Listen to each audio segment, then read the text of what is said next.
Le sang coulait encore de ma tempe quand j'ai entendu le craquement final de l'os contre le trottoir mouillé de la Seine.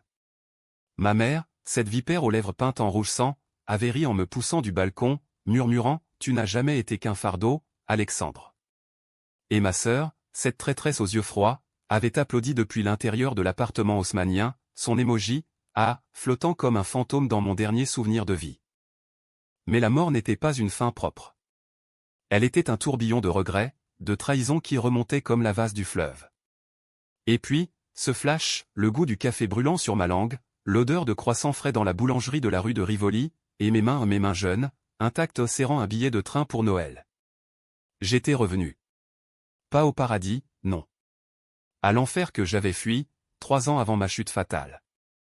Paris, cette garce éternelle, m'accueillait à nouveau sous un ciel de plomb, le 1er décembre 2025. J'avais 28 ans, pas 31, et le message de ma mère n'était pas encore arrivé. Mais je le savais par cœur, ne viens pas à Noël, on est fatigué de toi, suivi de l'émoji moqueur de Claire. Cette fois, je ne viendrai pas en mendiant. Je viendrai en bourreau. Je me tenais devant le miroir fissuré de mon ancien studio à Montmartre, les doigts tremblants effleurant la cicatrice qui n'existait plus. 3 ans de souvenirs compressés en une seconde, la chute, l'eau glacée avalant mes cris, les bulles de sang remontant à la surface comme des bulles de champagne frelatées. J'avais été un bon fils, un frère dévoué. J'avais renoncé à mes rêves de galeriste pour subvenir à leurs caprices, les dettes de jeu de mon beau-père, les robes de couturier de Claire, les escapades de ma mère à Deauville. Et pourquoi? Pour un Noël où il m'avait jeté comme un vieux sapin sec. Mais revenons au début, à ce matin où tout avait basculé. Non, pas le matin de ma mort. Le matin de ma renaissance. Le train de Lille m'avait déposé à Gare du Nord, et au lieu de me ruer vers l'appartement familial du 7e arrondissement, j'avais dévié vers une brasserie anonyme. Un café noir, 2 croissants, et le journal Le Monde ouvert à la page des faits divers. Rien sur ma noyade bien sûr, car elle n'avait pas encore eu lieu. Mais un article sur une affaire de fraude immobilière impliquant un certain Henri Duval, mon beau-père. Le salaud. Il avait déjà commencé à siphonner l'héritage de grand-père, ces immeubles bourgeois que j'aurais dû gérer. Je sortis mon téléphone au l'ancien modèle, pas l'iPhone brisé au fond de la Seine, et relus le message fantôme qui n'était pas encore là. Dans ma tête, il résonnait « On est fatigué de toi ». Fatigué? Après tout ce que j'avais sacrifié? Claire, avec son rire perçant et ses ambitions de mannequin raté, m'avait supplié d'hypothéquer l'appartement pour financer ses injections de Botox. Mère, veuve trop tôt, s'était consolée dans les bras d'Henri, un promoteur véreux qui promettait la lune mais livrait de la boue. Et moi, Alexandre Lefebvre, le fils invisible, j'avais tout payé. Jusqu'à ce que je dise non. Une fois. Une seule fois, quand Henri avait voulu raser l'immeuble de grand-père pour un parking de luxe. C'est de la folie, avais-je dit. Et la folie leur avait coûté cher, procès, scandale, et ma tête sur le billot. Maintenant, je riais. Un rire sec, comme le vent d'hiver qui fouettait les toits de zinc. J'allais les laisser payer. Pas avec des mots. Avec leurs propres armes. D'abord, infiltré. Je pris le métro ligne 1 jusqu'à Saint-Germain-des-Prés, où mère tenait sa petite boutique de parfums artisanaux à un alibi pour blanchir l'argent d'Henri.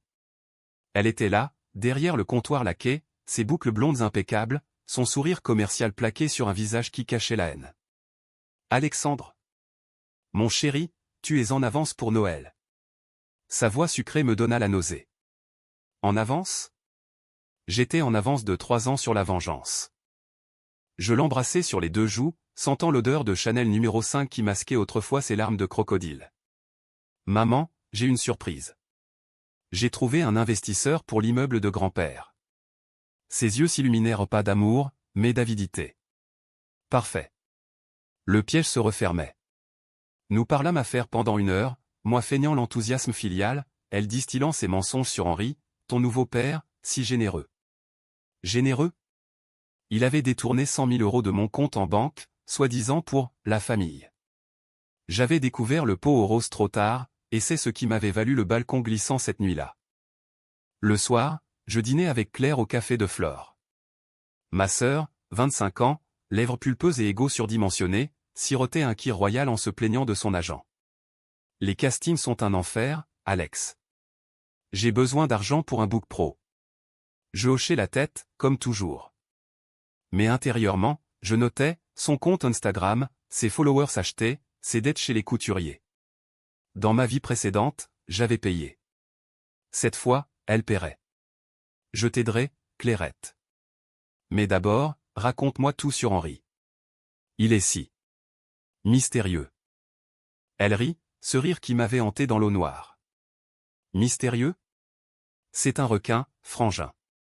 Il va racheter tout le quartier pour un projet énorme. Mais chut, c'est secret. Secret. Le mot-clé. Le secret qu'il m'avait caché, Henri n'était pas qu'un promoteur.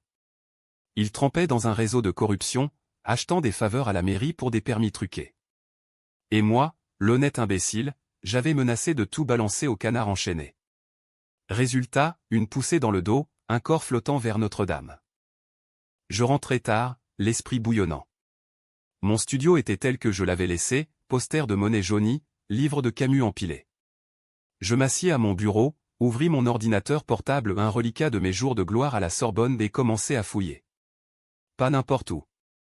Sur le dark web, via un VPN que j'avais appris à utiliser dans ma vie d'après-mort, quand le néant m'avait laissé le temps de ruminer. Henri Duval, lien avec la mafia corse, pot de vin à des élus socialistes, et un alibi parfait, ma famille. Le premier pas de la vengeance fut anodin. Un email anonyme à un journaliste de Libération, avec une pièce jointe, un extrait de relevé bancaire falsifié, mais crédible, montrant un virement de Henri vers un compte offshore. Pas assez pour le couler, juste pour titiller. Le lendemain, un article discret, soupçon de fraude dans l'immobilier parisien.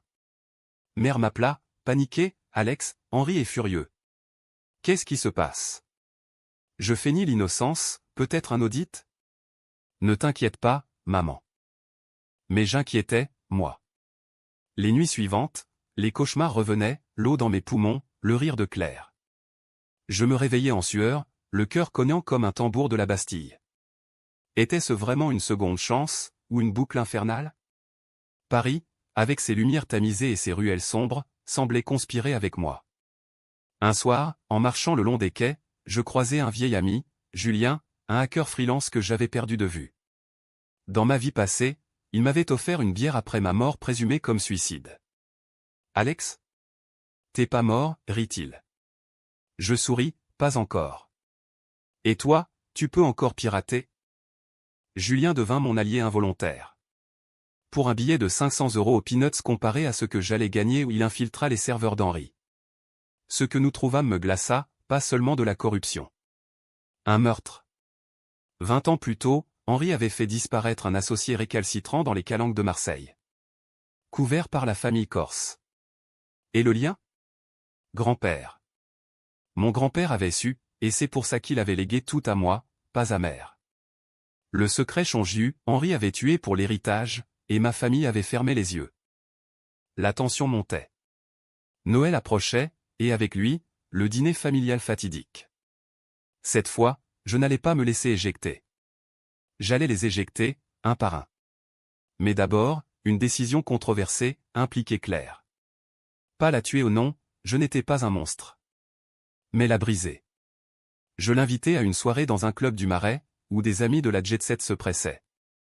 Là, je lâchai une rumeur, Claire Lefebvre? Sa sœur est une voleuse à l'étalage. Les chuchotements partirent comme une traînée de poudre. Le lendemain, son agent la lâcha. Trop de scandales, ma belle. Elle me confronta, larmes aux yeux, c'était toi? Pourquoi, Alex? Je la regardai, froid, parce que le A de Noël, ça fait mal, Claire. Très mal. Elle pâlit, réalisant que je savais. Le piège se resserrait. Henri, sentant le vent tourner, tenta de m'approcher, un chèque de 50 000 € pour « la paix familiale ». Je le déchirai devant lui, dans le salon orné de tapisseries Louis XIV. La paix? Tu parles de la paix quand tu as noyé mes rêves. La nuit avant Noël, Paris scintilla de guirlandes cruelles. Je marchai vers l'appartement, un dossier sous le bras, preuves irréfutables, prêtes pour la police. Mais au seuil, mère m'ouvrit, sourire forcé, joyeux Noël, mon fils. Joyeux? Cette fois, ce serait sanglant. Entrer dans cet appartement fut comme plonger à nouveau dans la Seine, mais cette fois, je nageais avec un poignard entre les dents. Les odeurs familières m'assaillirent, dinde rôtie, vin de Bordeaux, et sous tout ça, la pourriture de la trahison. Henri trônait au bout de la table, cravate de soie italienne, regard de serpent. Claire, maquillage waterproof pour masquer ses cernes, éviter mes yeux. Mère, reine autoproclamée, servait le foie gras avec des mains tremblantes. À la famille, porta-t-elle son verre. À la famille? J'aurais ri si mon cœur n'était pas une pierre ponce. Le dîner s'étira en politesse empoisonnée. Henri parla affaires, vantant son projet visionnaire, transformer l'immeuble de grand-père en loft de luxe pour bobos éco-responsables. Alexandre, tu devrais investir. C'est l'avenir de Paris. L'avenir? J'avais vu l'avenir, des familles expulsées, des loyers exorbitants, et moi, le dernier locataire, jeté comme un déchet. Et les résidents actuels, demandai-je, innocents. Il haussa les épaules, le progrès a un prix. Claire tenta de changer de sujet, babillant sur sa « nouvelle opportunité » à Cannes. Opportunité payée par qui? Je le savais, un producteur louche lié à Henri. Je souris, félicitations, Serette. Mais attention aux requins. Ils mordent. Elle rougit, et mère intervint, allons, les enfants, pas de dispute à Noël. Dispute? C'était une déclaration de guerre. Après le dessert une bûche au marron qui me rappela les tripes de ma chute, je sortis le dossier. Pas tout de suite. D'abord, une anecdote. Vous vous souvenez de grand-père, commençai-je. Silence. Il m'a dit un secret avant de mourir. Sur Henri. Les fourchettes tintèrent. Henri blêmit légèrement. Un secret? Baliverne. Ton grand-père était sénile. Sénile? Non. Grand-père avait écrit une lettre, cachée dans un tiroir que j'avais fouillé dans ma vie passée, trop tard. Il disait que tu avais tué pour l'héritage. Un associé, à Marseille.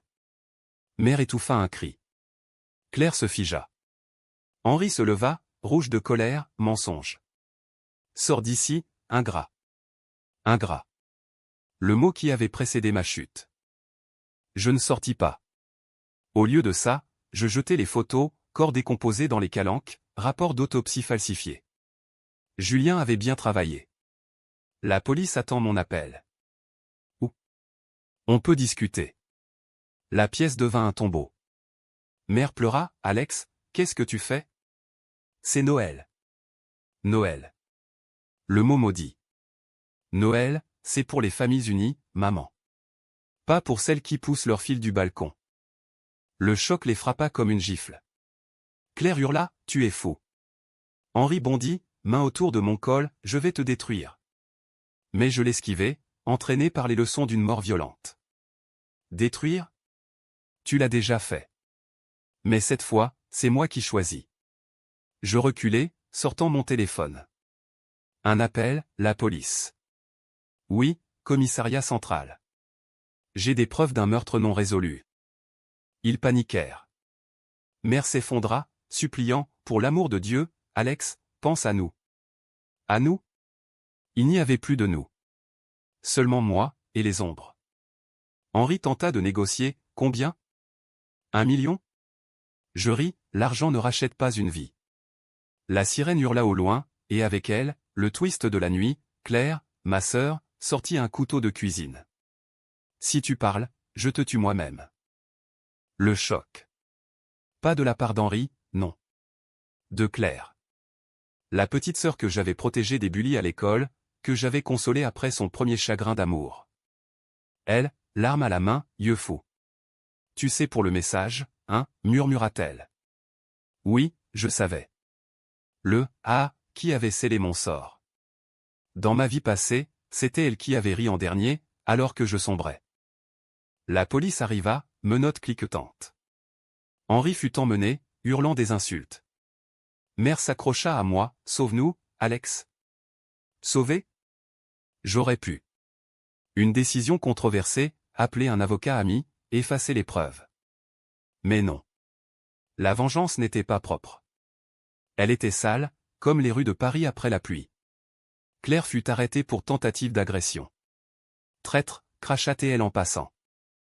Seule avec mère dans l'appartement vide, les guirlandes clignotant comme des yeux moqueurs, je la regardais. Pourquoi, maman? Elle sanglota, Henri. Il nous a promis la lune. Et toi, tu étais toujours là, à juger. Juger? J'avais aimé. Trop. Le balcon, c'était un accident, mentit-elle. Accident. Le mensonge final. Je partis cette nuit-là, laissant les flics fouiller. Paris m'accueillit, froid et indifférent. Mais la vengeance n'était pas finie. Le lendemain, les journaux titraient « Dynastie immobilière parisienne impliquée dans meurtre ancien ». Ma photo anonyme en ombre chinoise. Julien m'appela « T'es un génie ou un suicidaire ?» Les deux. Les jours suivants furent un tourbillon. Mère tenta le suicide, un appel désespéré à 3 heures du matin. Je ne répondis pas. Claire, en garde à vue, m'écrivit « Pardonne-moi, frangin. » C'était la peur. Peur? J'en avais eu, moi, les poumons en feu. Henri, de sa cellule, offrit un marché, témoigner contre ses patrons corses pour une réduction de peine. Je refusai. Au lieu de ça, j'envoyai les dossiers complets au procureur. Une semaine avant le nouvel an, un nouveau secret émergea. Dans les papiers d'Henri, une lettre de grand-père, pas seulement sur le meurtre. Sur moi. J'étais adopté. Pas le fils biologique de mère. Un bâtard recueilli par pitié après la mort de mes vrais parents dans un accident orchestré par Henri, pour s'emparer de l'entreprise familiale. Le twist, toute ma vie était un mensonge. La trahison, plus profonde que la scène. Furieux, je confrontai mère lors d'une visite en prison. Adopté? Et tu m'as laissé payer pour tout? Elle hocha la tête, brisée, c'était plus facile. Tu étais si. Parfait. Parfait. Le mot qui brûlait. Je sortis, le monde vacillant. Était-ce la vengeance qui me consumait, ou la vérité? Pourtant, je continuais. Une décision controversée, raser l'immeuble moi-même, mais pour du logement social. Les médias adorèrent, l'héritier repenti sauve Paris des promoteurs. Ironie délicieuse. Claire sortit sous caution, me cherchant, aide-moi, Alex. Je suis ta sœur. Sœur? Plus maintenant. Je l'ignorais, la laissant mendier comme j'avais mendié.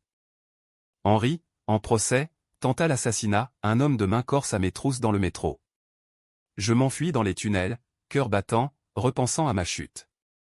Cette fois, je ripostai un coup de poing appris dans des vidéos YouTube post-mortem. L'homme s'effondra, et la police l'arrêta. Preuve supplémentaire contre Henri. Noël passa, fantôme blanc. Paris fêtait, moi je complotais. La vengeance prenait forme, pas de sang, mais de ruine. Mère divorça d'Henri en urgence, perdant tout. Claire, blacklistée, vendit ses bijoux pour payer ses avocats. Et moi? Je renaissais vraiment, galeriste en herbe, exposant des toiles sombres sur la trahison familiale. Mais le calme avant la tempête. Fin janvier, un appel anonyme, Lefebvre, tu as ouvert la boîte de Pandore. Les Corses veulent ta tête. La tension culmina. Étais-je prêt pour le vrai combat? Février 2026 s'ouvrit sur une Paris engourdie par le froid, mais mon sang bouillonnait comme le Mistral dans les gorges corses. L'appel anonyme n'était pas une blague. 2 jours plus tard, un 4x4 noir me suivit rue des Abbesses. Je le semai dans les escaliers de la butte Montmartre, essoufflé, maudissant ma condition de mort-vivant. Les Corses. Le réseau d'Henri, ses ombres en veste de cuir et cicatrices de rasoir, ne pardonnaient pas les balances. Et moi, j'avais balancé tout, non, compte, même les planques à Ajaccio. Je contactai Julien, besoin d'un plan B, genre, un exil forcé. Il rit nerveusement, t'as foutu le bordel, Alex. Ils ont mis 50 000 € sur ta tête sur le dark web. 50 000. Moins que le chèque d'Henri, mais suffisant pour attirer les loups. Je décidai de frapper en premier. Pas avec des balles, je n'étais pas un polar de série B. Avec la presse. Un entretien anonyme à Mediapart, la mafia corse infiltre l'immobilier parisien via Duval. L'article explosa, forçant le ministère de la Justice à ouvrir une enquête nationale. Mère, libérée sous contrôle judiciaire, me traqua. Rendez-vous dans un café du quartier latin, sous une pluie battante. Elle avait vieilli de 10 ans, rides creusées, cheveux ternes. Alex, arrête ça. Henri est fini, mais nous. Nous sommes ta famille. Famille. Le mot poison. Famille? Tu m'as vu comme un portefeuille, maman. Et Claire? Elle voulait me planter un couteau. Elle pleura, c'était la panique. Henri l'avait menacée. Menacée. Le début d'une excuse. Mais un secret Chonju affleura, Claire n'était pas innocente. Mère à voix brisée, elle savait pour le meurtre depuis des années. Elle a aidé Henri à falsifier les papiers. Pour l'héritage. Claire, ma complice involontaire dans la ruine. La trahison s'enfonçait plus profond, comme une lame corse. Je partis sans un mot, laissant mère à ses regrets. Claire, elle, passa à l'attaque. Un soir, en rentrant de l'exposition de mes toiles ou des abstractions sombres inspirées de ma noyade, je trouvai ma porte forcée. Elle était là, ivre, un pistolet à la main volé à Henri, sans doute. Tu as tout gâché, Alex. Ma vie, ma carrière. Ses yeux, injectés de sang, n'avaient plus rien de la petite fille que j'avais portée sur mes épaules lors des feux d'artifice du 14 juillet. Tire, Claire. Finis ce que tu as commencé sur le balcon. Elle hésita, le canon tremblant. Je t'aimais, tu sais. Mais tu étais faible. Toujours à dire non. Faible? J'avais été fort, portant leur fardeau. La décision controversée, je ne l'arrêtais pas. Je la laissais appuyer. Le clic du chien. Vide. Cartouche factice. Un piège de Julien, qui avait piraté son téléphone pour savoir. Elle s'effondra, sanglotant, aide-moi. Je l'aidai. Pas par pitié. Par calcul. T'es mine contre Henri, et je te tire d'affaire. Le procès d'Henri devint un cirque médiatique. Tribunaux de l'île de la Cité bondés, flash crépitant comme des mitraillettes. Henri, menotté, me fusilla du regard depuis le banc des accusés. Traître, hurla-t-il quand Claire, larmes aux yeux, raconta tout, le meurtre, les fraudes, les menaces. Mère, témoin clé, confirma, il nous a corrompus tous. Corrompus. Le mot juste. Le jury, composé de Parisiens las de la corruption, le condamna à perpétuité. Pas pour le meurtre ancien prescrit, mais pour association de malfaiteurs et blanchiment. Les Corses ripostèrent. Une bombe artisanale devant ma galerie, heureusement désamorcée par la DGSI, alertée par mes fuites. Paris bruissait de rumeurs, l'héritier Lefebvre est un justicier ou un fou? Les uns me voyaient en héros, ruinant les promoteurs véreux, les autres, en parricide, brisant sa famille pour un grief personnel. Controversé? Absolument. Une pétition en ligne, justice pour Duval. 10 000 signatures. Je ris, postant une toile, un balcon surplombant la Seine, silhouette tombant. Mais la tension personnelle culmina avec un enlèvement raté. Fin mars, en sortant d'un vernissage au Louvre, 2 gorilles corses m'attrapèrent dans une ruelle. Pour le boss, grogna l'un, couteau corse à la main. Je me débattis, mordant, griffant au souvenir de la noyade me rendant feral. Un coup de feu le mien, un petit calibre caché. L'homme s'effondra, l'autre fuit. La police arriva, sirène hurlante. Légitime défense, conclut l'enquête. Mais intérieurement, j'étais brisé. Tué, même un monstre, souille l'âme. Julien me cacha dans un safe house à Belleville, quartier cosmopolite où les ombres se fondent. Là, un twist, une lettre de Claire, depuis la prison pour femmes de Fleury-Mérogis. Alex, je porte ton neveu. Henri m'a forcé. Sauve-moi. Enceinte. Le secret ultime. Ma nièce ou mon neveu, fruit d'un viol conjugal. La vengeance hésita. Sauver Claire signifiait pardonner? Non. Mais l'enfant. Innocent. Je négociai, témoignage complet contre immunité. Elle accepta. Mère, repentante, offrit de s'occuper du bébé. Laisse-moi racheter, Alex. Racheter. Peut-être. Paris s'éveillait au printemps, cerisier en fleurs le long de la Seine. Ma galerie prospérait, toile vendue à des collectionneurs qui voyaient en moi le peintre de la trahison. Mais les nuits étaient hantées, rêves de l'eau, de rire, de couteaux. Les Corses, acculés par l'enquête, offrirent la paix, arrêtent les fuites, et on te laisse. Via un intermédiaire, un prêtre de Bastia. Je refusai. Au lieu de ça, une fuite finale, non des capis à Paris. Razzia massive, 14 juillet avancé. Titre, fin de la mafia corse à Paris? Merci à l'héritier anonyme.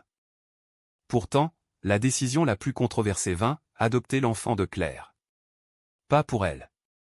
Pour moi. Un nouveau départ, loin des ombres. Claire, libérée, partie en province, brisée mais vivante. Mère, dans un hospice discret, écrivait des lettres que je lisais sans répondre. Henri, en tôle, se pendit. Suicide? Ou vengeance corse? Peu importe. Mais arriva, et avec lui, le calme trompeur. Mais je sentais la boucle se refermer. La vraie twist approchait. L'été 2026 enveloppa Paris d'une chaleur moite, comme un linceul trop serré. Ma galerie, désormais un succès retentissant dans le Marais, exposait une série, Ombre et chute. Des toiles immenses, bleu-noir, évoquant la Seine et les trahisons. Les critiques adoraient, Lefebvre capture l'âme blessée de la France contemporaine. Blessé? Oui. Mais guéri? Pas encore. L'enfant naquit en juin, un garçon aux yeux verts comme les miens ou ceux de grand-père, qui sait. Je l'appelais Lucien, lumière dans les ténèbres. Claire, pas lors de l'accouchement à la maternité Port-Royal, murmura, prends soin de lui, Alex. C'est tout ce qui reste de nous. Nous. Il n'y avait plus de nous. Elle partit pour Lyon, un job anonyme de caissière, son glamour fané comme une robe de bal oubliée. Mère, autorisée à visiter, berça Lucien avec des mains tremblantes, il ressemble à ton père. À ton vrai père. Vrai père. Le mot qui rouvrait les plaies. Les enquêtes corses se refermèrent, un à un. Le dernier capi, un vieux renard nommé Matteo, fut extradé vers Ajaccio. Dans sa cellule, il envoya un message, la vengeance est un cercle, Lefebvre. Tu tournes dedans. Cercle. Était-ce vrai? Mes nuits étaient courtes, hantées par des visions, le balcon, mais cette fois, c'est moi qui poussais Henri. Catharsis ou folie? Une décision controversée émergea, politiser ma vengeance. Avec les preuves restantes, je contactai une députée écologiste, Élise Moreau, pour une loi anticorruption immobilière. Nommée la loi Lefebvre, proposai-je. Elle accepta, et le scandale relança, audition à l'Assemblée, manifestation place de la République. Pour un pari à tous, criaient les pancartes. Mais les promoteurs contre-attaquèrent, campagne de diffamation, Lefebvre, le destructeur de famille. Controversé, oui. Des lettres de menaces, des œufs jetés sur ma galerie. Julien, mon ombre fidèle, me prévint, t'es une cible, mec. Quitte la ville. Quitter Paris? Jamais. C'est elle qui m'avait tué, elle qui me ressuscitait. Au lieu de ça, je plongeais plus profond. Fouillant les archives de grand-père, dans une banque de la rue de la Paix, je découvris le secret final, mes vrais parents n'avaient pas péri dans un accident. Assassinat.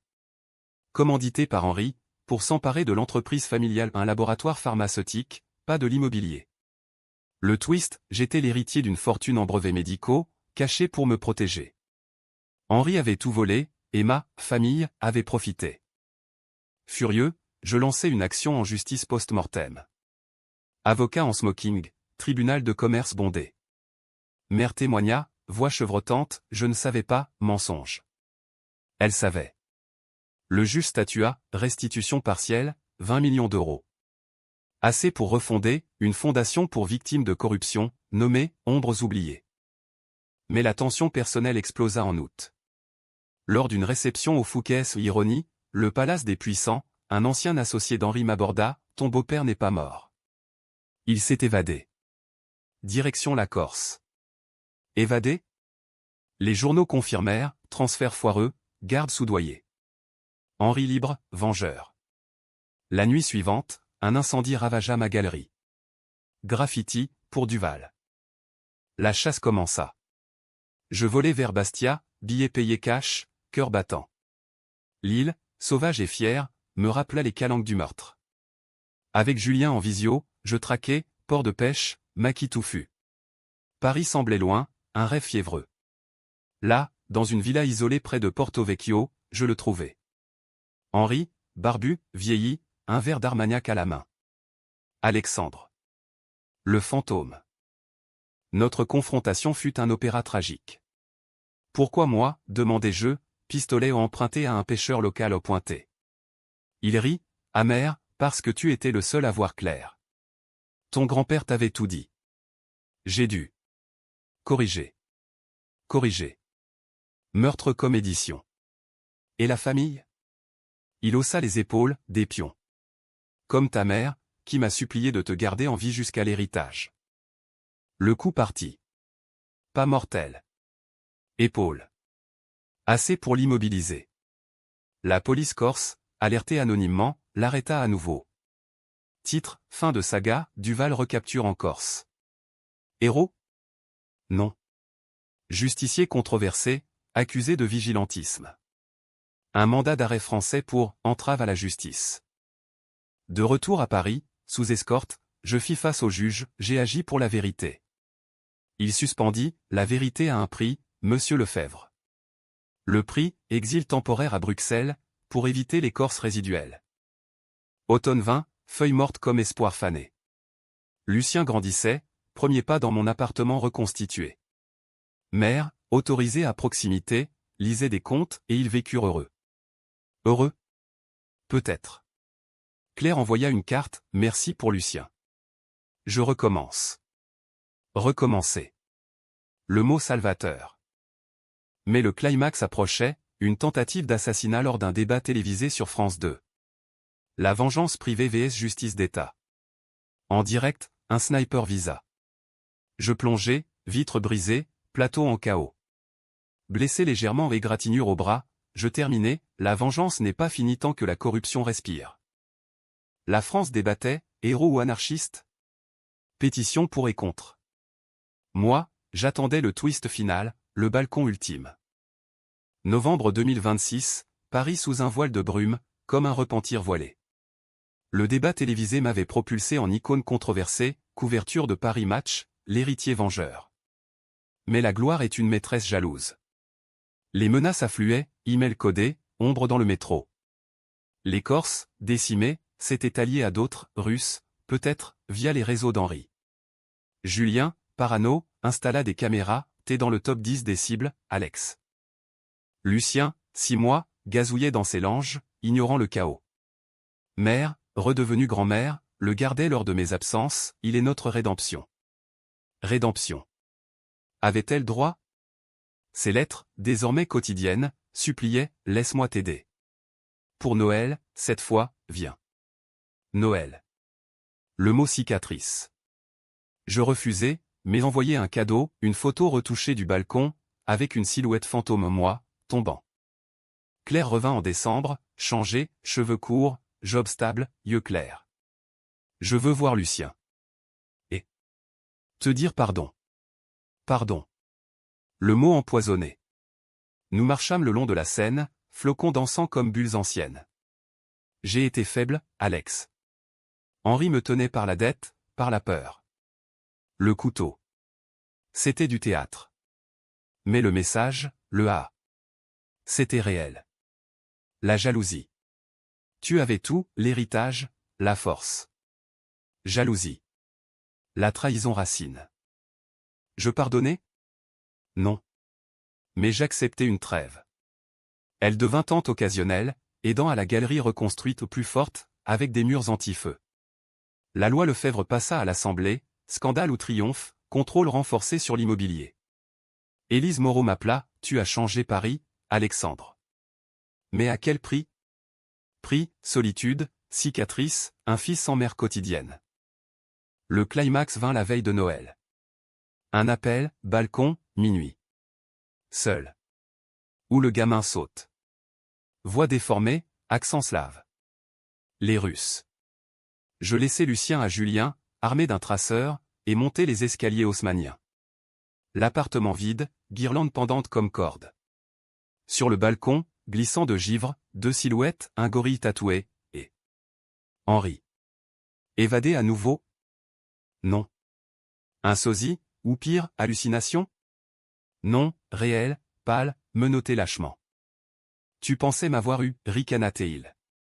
Les Corses étaient le leur. C'est moi, toujours. Mensonge. Mais la vérité, il avait orchestré depuis sa cellule, via des avocats véreux. Le gorille avança, couteau. La lutte fut brutale, poing, cri, le vent hurlant. Je glissai, comme avant, main sur la rambarde. Flashback, l'eau, le rire. Rage pure. Je le poussai, lui, Henri, par-dessus. Le craquement, le vide. Corps tombant, éclaboussure lointaine. Le gorille s'enfuit, mais la police, alertée par mon traceur, l'attrapa. Henri, flottant face contre la Seine, mort pour de bon. Suicide? Chute accidentelle? Le Monde titra, fin tragique pour Duval, vengeance ou justice poétique? Twist final, dans ses poches, une lettre. Pour moi. Alexandre, tu as gagné. Mais la vraie trahison était en toi, la soif de sang. Adieu, fils. Fils? Il signait, père. Le secret ultime, Henri était mon vrai père. L'adoption un mensonge de plus. Mère l'avait su, Claire aussi. La boucle infernale. Noël matin, je tins Lucien au balcon réparé, sécurisé. Mère arriva, Claire derrière. Joyeux Noël, Alex. Pas de ah. Des larmes vraies. Je l'ai laissé entrer. Pas pardon total. Mais une fin, la famille, brisée, se recollait en mosaïque tordue. Paris s'éveilla, lumière douce. Ma vengeance? Pas triomphale. Bic ACH, avec une lueur d'aube. J'étais revenu des morts pour vivre, non pour haïr éternellement. Lucien rit, premier mot, papa. Et la scène coula, indifférente, emportant les ombres.